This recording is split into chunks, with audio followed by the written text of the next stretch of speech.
Hey, what is going on, everybody? It's that guy Mitch here, and today a little bit different.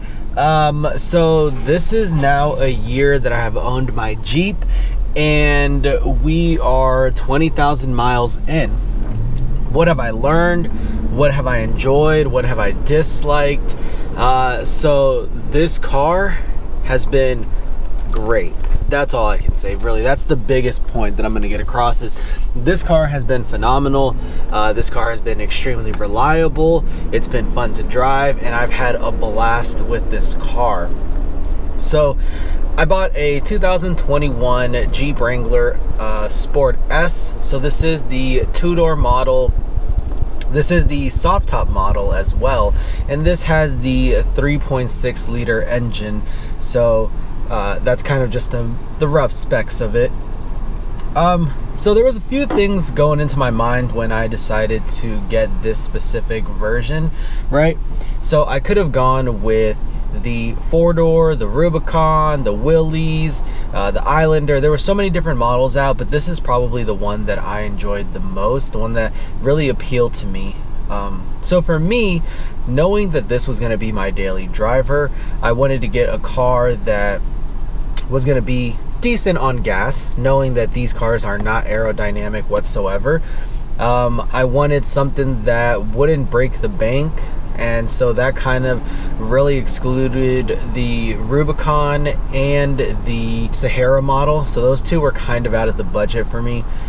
And so I decided on the Sport S instead of the Willys, because I didn't want to go all the way down to a Willys, just because I wanted some of the more comfort features like power windows, power mirrors. I know some of the Willys don't come with air conditioning, I believe. So for me, it was very important to have all the basics and just some more of the comfort stuff, because the aftermarket community for these vehicles is enormous. So I knew that I could easily, get all these things done that I wanted to later on down the road, depending on how I decided I was truly going to use this vehicle.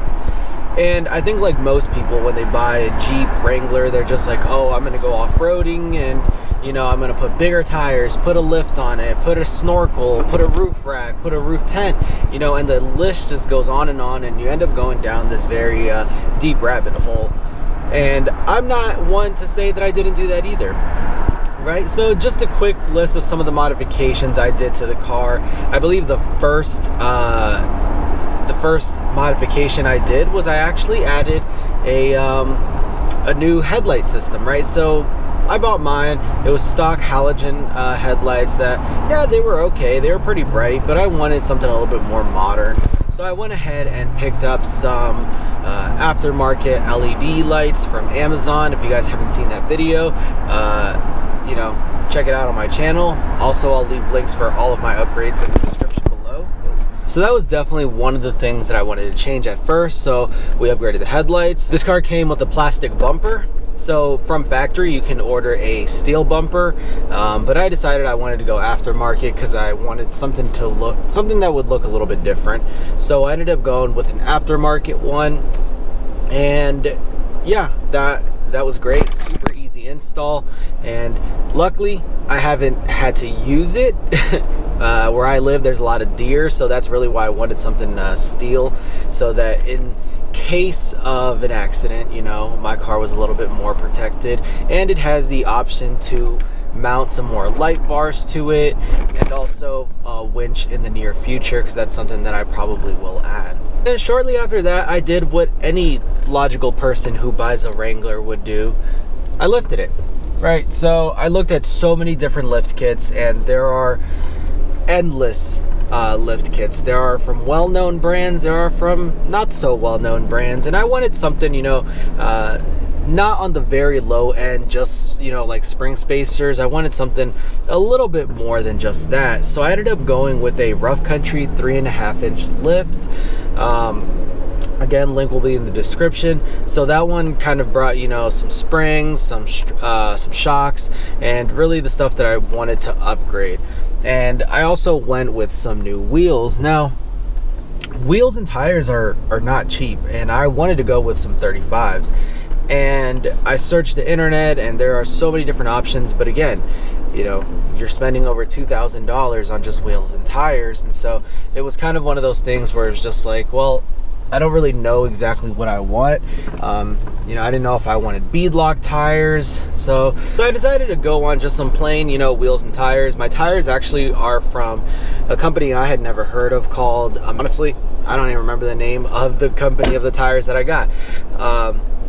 And then I also have my stock tires that I had, you know, on the car. So, and honestly, I don't remember what the name is of the tires that I bought, but they were some off-roading, all-terrain tires. I didn't want to go with the mud tires, just for the road noise. And so that's kind of where we are now. I actually do not have my 35s on right now. I did use them for a while, but when gas really started to get above $4, that's when I was just like, you know what? I'm not going off-roading right now. It's cold, it's the winter months here, and you know, I'm just kind of really busy at work. And so I decided I'm gonna swap my stock tires and wheel setup back on, put it on the car, and it's been great. You know, with a lift kit and bigger wheels and tires, I was getting about 13, 14 miles to the gallon, which is horrible because this car has such a small gas tank that I was filling up almost every 3 days because I have a long commute. And now I'm filling up about every 5 days. You know, I'm getting roughly about, I would say, a good 22 to 23 miles to the gallon. So I've been getting way better gas mileage than I was with the bigger wheels and tires. And that's something that I kind of knew going into it. I just didn't know the drastic difference it was when you run that size of wheels. So I can't imagine people who run 40s. Now, you know, I did not re-gear, and that was one of the mistakes. Was I didn't know how much the car would be affected when I added those bigger tires. The car felt absolutely slow. Off a stoplight, it was horrible. You know, you hit the gas and the car just takes forever to take off. And you know, going into the summer, re-gearing is a big possibility, you know, and that way I can run the bigger wheels and tires and not have that, you know, sluggish feel that I have right now with our stock gears. And then lastly, the last thing I have really for this car is the space. You know, for me, the space is just about right. It's not too much space, it's not little space.